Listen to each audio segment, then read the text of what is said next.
Just because the iPhone 14 has low sales numbers this year does not mean that this is a bad phone. Contrary to popular belief, it is a pretty decent phone with a pretty decent price. But how does it compare to the Samsung Galaxy S22?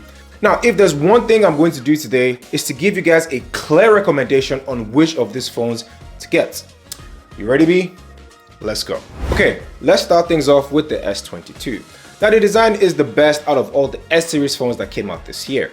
The physical aspect is what I kind of love about the S22 the most. It is 6.1 inches tall with Gorilla Glass Victus Plus on the front and on the back, which makes it hard to break or even have any significant scratches.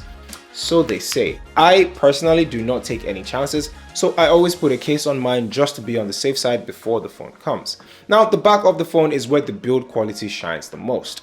It has a smooth matte finish in green or purple that complements the aluminum rose that is around the phone. The camera bump is the same design as the S21 though, and it sort of looks like the aluminum rose that I just talked about. Now, it is also very similar to the iPhone 14 in terms of its square design. Whereas for the iPhone 14, Apple did not change much. It still has a square-shaped design that is 6.1 inches, and like I said, it is pretty similar to the S22. However, there are two main design differences. One, the S22 has a soft matte finish at the back, while the iPhone 14 is glass and attracts a lot of fingerprint smudges and marks. Two, the camera bumps are very distinctive, making sure you never really mix them up or mix these phones up in any case at all. Now, even though both these phones are identical in height and build, the S22 is lighter with 167 grams, while the iPhone 14 is 172 grams. Now, unlike the S22 though, the iPhone has this volume button on the left side and a lightning cable at the bottom, and also stereo speakers that are really on par with each other. With a matte finish, the vertical camera bar, and how lightweight the phone is, the S22 will win this round with a better design. Moving on to the display, the S22 is a 1080p AMOLED 2X with a very smooth 120Hz refresh rate. All sides are symmetrical with a single hole punch cutout in the center that utilizes its screen real estate. Now, the 1080p might disappoint some, but when compared to other high-end phones like the iPhone 14, you won't see much of a difference. And for that retail price, I think Samsung did a very good job with its display. It also does very well with the brightness of the phone. Now, the S22 has a max brightness of 1300 nits, which is a lot brighter than a lot of flagships that are out there today. Now, I have had no issues when navigating my phone outside, but if by any chance you can't navigate your phone outside, which I really doubt, the S22 has a vision booster to help enhance your experience, but majority of the time you might not need that much brightness at all. Trust me. On the iPhone 14, its display is second best to the S22 for many reasons. Now, for one, it still has the notch, a design Apple themselves have changed on the Pro models, making this phone no different from the iPhone 13 or the 12 or the 11 or even the 10. I can go on and on.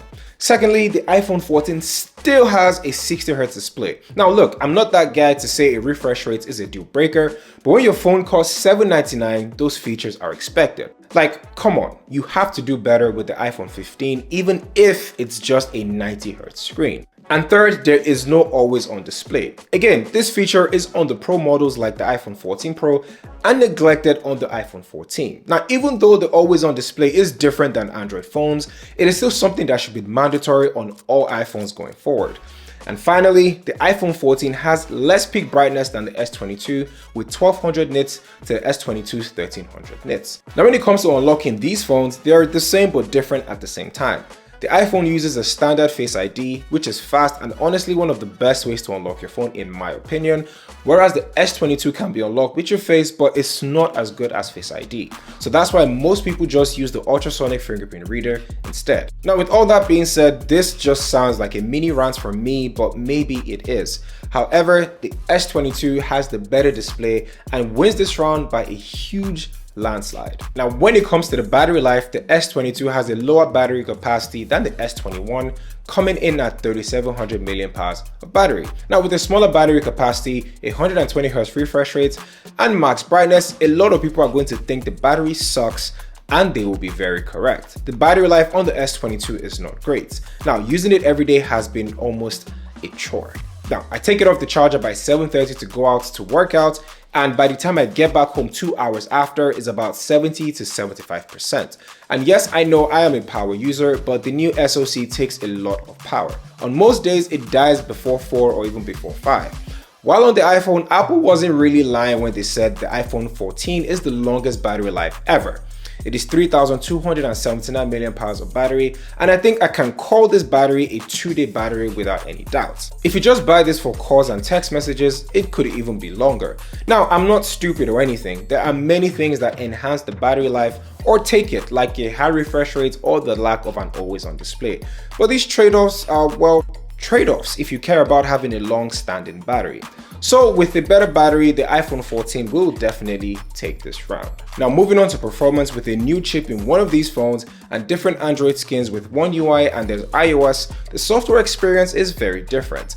One UI is great. It is still not my favorite skin on Android at all, but it has definitely made improvements over the years and has grown on me. Now I can say Samsung has the best and the most consistent version of Android since I started using this.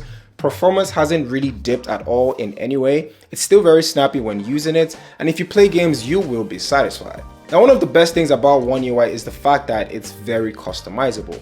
Now, I have a lock screen widget to see if I have any schedules or alarms, and I can design it to anything that I prefer. If you're also into applying themes and not necessarily installing different launchers, Samsung has different themes that you can choose from, especially when changing the icons if the stock icons are not really your taste. Now, I'm a very simple person. When it comes to my home screen, I just prefer like a colorful wallpaper, 3 or 4 essential apps on the front, and I color code my apps for easier access. On the new 2022 iPhone 14, Apple decided to give us last year's chip, the A15 Bionic chip. Now, I'm not sure why they made that decision. It could be the chip shortages or to keep the price down.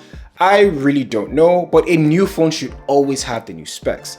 Nevertheless, the performance on the 14 is still pretty good with iOS 16, and its ability to customize the lock screen with different styles and different widgets is pretty good, and it's pretty clean if I'm being honest. This is basically Android versus iOS, and picking a winner between these two phones or ecosystems is pretty hard because I have a few things I love on the iPhone like AirDrop and the overall ecosystem, and there are things that I love on the S22 like the customizations, so because of that I'm gonna give this a tie. Now the cameras on both these phones differ a lot. Now the S22 is very simple. It's a safe bet. It won't blow you away with its pictures, but it will do the basics to get the photos that you are looking for. Now it is a 50 megapixel wide angle lens, a 10 megapixel telephoto lens with a 30x zoom, and that 12 megapixel ultra wide lens. Now the iPhone 14 on the other hand is a dual camera setup, which has a 12 megapixel ultra wide lens and a 12 megapixel wide angle lens. So it's lacking that dedicated telephoto camera. Now during the day, pictures from both these phones come out really well. It is great in terms of color and vibrancy, but I noticed the S22 takes pictures that are a little bit too saturated and not as sharp as the iPhone 14, especially when taking pictures of the sky. Now it looked pretty artificial than natural. Now the ultra wide on both the S22 and the iPhone 14 are pretty good, but there is so much more detail and color balance on the iPhone 14 than the S22. But where the S22 shines the most is with its telephoto lens and that 30x zoom. Compare that with the iPhone 14, which does not have a dedicated telephoto lens and can only go as 5x. Now, a silver lining though is in its video. The iPhone 14 has better video than the S22 by a long stretch. And now with the cinematic mode that shoots in 4K at 30 and 24 frames per second, it is an extra edge. But don't get me wrong. The S22 shoots good video, especially in 8K, but I noticed the footage is pretty choppy, so you're better off just shooting 4K instead, which the iPhone 14 excels in. With all that being said, the S22 is my recommendation to you guys. Now, while the iPhone 14 is a pretty decent phone, it is essentially the iPhone 13 Pro, which is a better phone and will definitely cost you less if you want to buy one. Thank you guys for watching, and if you found any value from this video at all, make sure you like this video and please consider subscribing to the channel. My name is KJOS and I will catch you guys in the next one where I talk all things tech.